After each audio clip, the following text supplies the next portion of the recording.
Hello students, आज हम पढ़ेंगे कार्बन फुटप्रिंट के बारे में। So I hope you are ready with your pen and paper. So without wasting much time let us start this video. अब carbon footprint क्या है वो चीज को समझने के लिए यहाँ पे एक मैंने पैर का निशान बनाया है समझने के लिए। कार्बन फुटप्रिंट जो है वो एक नाप बताता है कि हमारी जो एक्टिविटीज है, चाहे वो डायरेक्ट एक्टिविटी हो या इनडायरेक्ट एक्टिविटी हो, वो एक्टिविटी की वजह से जो कार्बन निकल रहा है, जो ग्रीन हाउस गैसेस निकल रहे हैं, उसका अमाउंट कितना है। ग्रीन हाउस गैसेस कौन से हो गए? मीथेन हो गया, CFC, PFC हो गया, NO2 हो गया, SF6 हो गया। तो हमारी जो डे टू डे जो एक्टिविटीज है उसकी वजह से कितना CO2 क्रिएट हो रहा है और कितना ग्रीन हाउस क्रिएट हो रहा है, और उसकी वजह से एनवायरमेंट पे क्या असर हो रही है, उसे हम बोल देंगे कार्बन फुटप्रिंट। अब हमारी जो एक्टिविटीज होती है वो डायरेक्ट भी होती है, इनडायरेक्ट भी होती है। ये कार्बन फुटप्रिंट को बनाने में डायरेक्ट एक्टिविटी कौन सी हो गई? जैसे कि घर के अंदर हमने कुछ कचरा जला दिया, तो उसके कंबशन की वजह से क्या होगा? CO2 निकलेगा, यानी कार्बन बढ़ेगा, मीथेन और ये सारे ग्रीन हाउस गैसेस भी निकलेंगे, यानी हमारा जो कार्बन फुटप्रिंट है वो बढ़ जाएगा। इनडायरेक्ट एक्टिविटी कौन सी हो सकती है हमारी? जैसे कि हमने बाजार से कुछ किताबें खरीदी। अब किताबें बनाने के लिए पेड़ को काटा जाता है, ठीक है, पेपर बनाने के लिए, तो उसकी वजह से कुछ कार्बन फुटप्रिंट बनेगा हमारा। जैसे कि हम एक जगह से दूसरी जगह जा रहे हैं बस में या फिर ट्रेन में, तो बस और ट्रेन में जो फोसाइल फ्यूल होते हैं, पेट्रोल डीजल, उनका कंबशन होता है, तो उनकी वजह से भी जो हमारा कार्बन फुटप्रिंट है वो बढ़ता जाएगा। कार्बन फुटप्रिंट के टोटल दो टाइप होते हैं। पहला टाइप होता है प्राइमरी फुटप्रिंट। प्राइमरी फुटप्रिंट यानी क्या? जो डायरेक्ट एमिट करता हो ऐसा सोर्स, जैसे कि हो गया कार, प्लेन्स, जो डायरेक्टली कार्बन डाइऑक्साइड है, ग्रीन हाउस गैसेस, उसको डायरेक्टली एमिट करते हैं और जो फुटप्रिंट है कार्बन का उसे बढ़ाते हैं, एनवायरमेंट को इंपैक्ट करते हैं, क्लाइमेट चेंज होता है। दूसरा होता है सेकेंडरी फुटप्रिंट। सेकेंडरी फुटप्रिंट यानी क्या? Indirect emission. इनडायरेक्ट एमिशन यानी क्या? जैसे कि हम बस या कार की हेल्प से एक जगह से दूसरी जगह पे जा रहे हैं, उसकी वजह से फ्यूल का कंबशन होगा, कार्बन बनेगा, और उसकी वजह से जो ग्रीन हाउस गैसेस होंगे वो भी निकलेंगे, जिसके कारण कार्बन का जो फुटप्रिंट है वो बढ़ता जाएगा। अब ये जो कार्बन का फुटप्रिंट है वो एक इंसान का भी हो सकता है या फिर पूरे ऑर्गेनाइजेशन का भी हो सकता है। कार्बन फुटप्रिंट अगर हमें पता है कि कितनी मात्रा में हम CO2 बना रहे हैं, ग्रीन हाउस गैसेस बना रहे हैं, तो उसका फायदा क्या है कि अगर हमें पता है कार्बन फुटप्रिंट इतना है तो उसे कैसे कम कर सकते हैं, उसके बारे में हम सोच सकते हैं।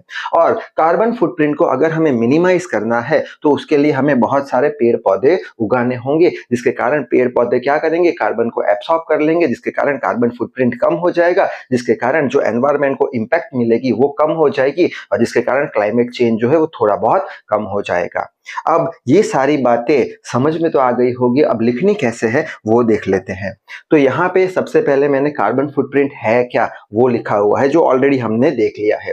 कार्बन फुटप्रिंट यानी क्या? ये एक नाप बताता है। किसका नाप बताता है? जो हमारी एक्टिविटीज होती है, वो चाहे डायरेक्ट एक्टिविटी हो या इनडायरेक्ट एक्टिविटी हो, तो ये सारी एक्टिविटी की वजह से कितना कार्बन डाइऑक्साइड निकल रहा है और कितने ग्रीन हाउसेस गैस निकल रहे हैं, उसका ये नाप बताता है। नेक्स्ट डेफिनेशन क्या है कार्बन फुटप्रिंट की? कार्बन फुटप्रिंट जो है वो हमारी जो एक्टिविटीज है, वो एक्टिविटीज की वजह से एनवायरमेंट पे क्या इंपैक्ट आ रहा है, जैसे कि हो गया क्लाइमेट चेंज, उसका कार्बन फुटप्रिंट एक नाप बताता है। अब 1000 kg कार्बन डाइऑक्साइड अगर हम कंसिडर करते हैं तो उसके अंदर 270 kg जितना कार्बन होता है। आगे बढ़ते हैं। कार्बन फुटप्रिंट के जैसे हमको पता है दो टाइप होते हैं। पहला होता है प्राइमरी फुटप्रिंट और दूसरा सेकेंडरी फुटप्रिंट। प्राइमरी फुटप्रिंट यानी क्या? डायरेक्ट मेजर है, CO2 कितना एमिट हो रहा है, ठीक है, किसमें से? जो हमारे फोसाइल फ्यूल है, पेट्रोल डीजल है, उसके कंबशन से। और ये जो प्राइमरी फुटप्रिंट है उसे हम कंट्रोल कर सकते हैं, ठीक। और दूसरा आता है सेकेंडरी फुटप्रिंट। सेकेंडरी फुटप्रिंट यानी क्या? जो हमारी इनडायरेक्ट एक्टिविटी है उसका वो मेजर बताता है। जैसे कि एक हमने ऑर्गेनाइजेशन कंसिडर कर लिया, ऑर्गेनाइजेशन के अंदर 37% जितना इलेक्ट्रिसिटी का यूजेज है। अब इलेक्ट्रिसिटी बनाने के लिए कोल को बर्न करना पड़ेगा। कोल के बर्निंग के दौरान क्या होगा? CO2 गैस निकलेंगे, जो ग्रीन हाउस गैसेस निकलेंगे, ठीक है, यानी कार्बन का फुटप्रिंट बढ़ जाएगा, तो इतना कॉन्ट्रीब्यूशन हो जाएगा। जो ऑर्गेनाइजेशन है उसके अंदर हम रेफ्रिजरेटर या फिर एसी का यूज करते हैं उसके अंदर सीएफसी होता है। अब सीएफसी क्या हो गया, ग्रीन हाउस गैसेस हो गया। सीएफसी लीक भी हो सकता है तो उसके कारण कार्बन का फुटप्रिंट बढ़ सकता है। नेक्स्ट हो गया 5% वेस्ट है वो कंपनी में, तो उसे जब हम जलाएंगे तब उसमें से CO2 निकलेगा, कार्बन का फुटप्रिंट बढ़ेगा। 23% बिजनेस ट्रैवल, यानी क्या कि अगर हमें कंपनी के काम से एक जगह से दूसरी जगह जाना है तो हम ट्रेन, बसेस, प्लेन का यूज करेंगे। उसके अंदर फोसाइल फ्यूल यूज होते हैं, वो जलेंगे, उसके अंदर से कार्बन बनेगा, यानी कार्बन फुटप्रिंट बढ़ेगा, जिसका कॉन्ट्रीब्यूशन 23% जितना होता है। नेक्स्ट है 14% कंपनी ओन्ड व्हीकल, यानी कंपनी के खुद के पास भी कुछ व्हीकल होंगे, उसमें से भी कार्बन निकलेगा।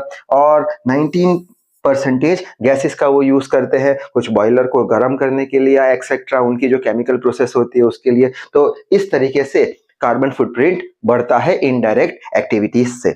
आगे बढ़ते हैं कि कार्बन फुटप्रिंट अगर हमें पता है तो उसके क्या एडवांटेज है, क्या बेनिफिट है। तो अगर हमने कोई ऑर्गेनाइजेशन का कार्बन फुटप्रिंट कैलकुलेट कर दिया तो उसकी हेल्प से हम क्या कर पाएंगे कि उसकी हेल्प से हम कितना जो एमिशन है CO2 का कितना रिड्यूस कर सकते हैं वो हम रिड्यूस कर पाएंगे अगर हमें पता है तो। और जिसके कारण एनवायरनमेंट जो है उसका मैनेजमेंट हम अच्छे से कर पाएंगे और जो भी एनर्जी का हम यूज कर रहे हैं उसको भी हम अच्छे से मैनेज कर पाएंगे।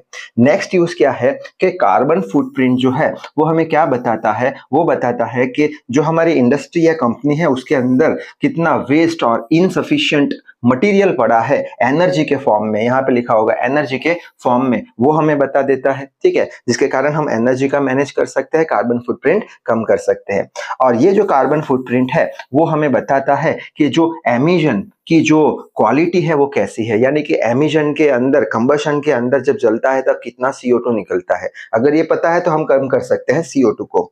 और ये जो कार्बन फुटप्रिंट है वो हमें बताता है कि कौन सी एक्टिविटीज कितना कितना CO2 का कंट्रीब्यूशन करती है और कौन सी एक्टिविटी में कार्बन फुटप्रिंट सबसे ज्यादा होता है, तो वो एक्टिविटी को हम कम कर लेंगे और कार्बन का फुटप्रिंट कम कर देंगे और क्लाइमेट चेंज को थोड़ा बहुत जो कम कर पाएंगे, चेंज को वो हम कर पाएंगे। लास्ट है जो कार्बन फुटप्रिंट है उसे हम कम कैसे कर सकते हैं। तो कार्बन फुटप्रिंट को अगर हमें कम करना है तो हमें ज्यादा से ज्यादा पेड़ पौधे उगाने पड़ेंगे, क्योंकि पेड़ पौधे जो है वो सबसे सिंपल और सबसे कॉमन तरीका होता है उगाने का, जिससे करके कार्बन फुटप्रिंट कम हो जाएगा। ठीक है, अब पेड़ पौधे क्या करेंगे, CO2 जो है वो एटमॉस्फेयर से एब्सॉर्ब कर लेंगे तो कार्बन फुटप्रिंट कम हो जाएगा। नेक्स्ट क्या है कि अगर हम किसी भी चीज जो वेस्ट होती है उसे अगर रिसाइकल कर ले, अगर हम उसे जलाएंगे तो क्या होगा, कार्बन निकलेगा, ग्रीन हाउस गैसेस निकलेंगे, फुटप्रिंट बढ़ जाएगा, तो हम क्या कर देंगे, रिसाइकलिंग कर देंगे वेस्ट का। नेक्स्ट है कि अगर हमें कार्बन फुटप्रिंट कम करना है तो हम विंड एनर्जी, सोलर एनर्जी का यूज करेंगे, जिसके कारण कार्बन निकलेगा ही नहीं तो फुटप्रिंट कम हो जाएगा। नेक्स्ट है कि हमें हमारे जो व्हीकल्स के टायर्स है उसके अंदर अच्छे से हवा भरनी चाहिए। अच्छे से अगर कम हवा होगी तो क्या होगा, रोड और टायर के बीच में फ्रिक्शन ज्यादा लगेगा। अगर फ्रिक्शन ज्यादा लगेगा तो जो फ्यूल है उसका ज्यादा से ज्यादा यूज होगा, ज्यादा से ज्यादा कंबशन होगा, जलेगा, तो CO2 ज्यादा निकलेगा तो फुटप्रिंट बढ़ जाएगा। तो क्या करेंगे, अच्छे से हवा भरेंगे जिससे करके कम फ्यूल का यूज होगा। और नेक्स्ट है कि हमें चलना पसंद करना चाहिए, ना कि कार और व्हीकल्स का यूज करना चाहिए। और हमें टेली कॉन्फ्रेंस करनी चाहिए। टेली कॉन्फ्रेंस यानी कि अगर दूसरे कोई देश में अगर हमें कंपनी रिलेटेड कुछ बात करनी है तो हम फोन पे बात कर लेंगे, ना कि वहां पे हम जाएंगे। अगर वहां पे जाएंगे तो क्या होगा, हम प्लेन्स का यूज करेंगे, ट्रेन्स का यूज करेंगे, वापस से कार्बन फुटप्रिंट बढ़ेगा। ठीक है, तो यहाँ तक लिख के आने पे एग्जाम में हमें फुल मार्क्स मिल जाएंगे। नेक्स्ट वीडियो में हम देखेंगे CDM के बारे में। तो तब तक के लिए read hard, work hard. Thank you very much.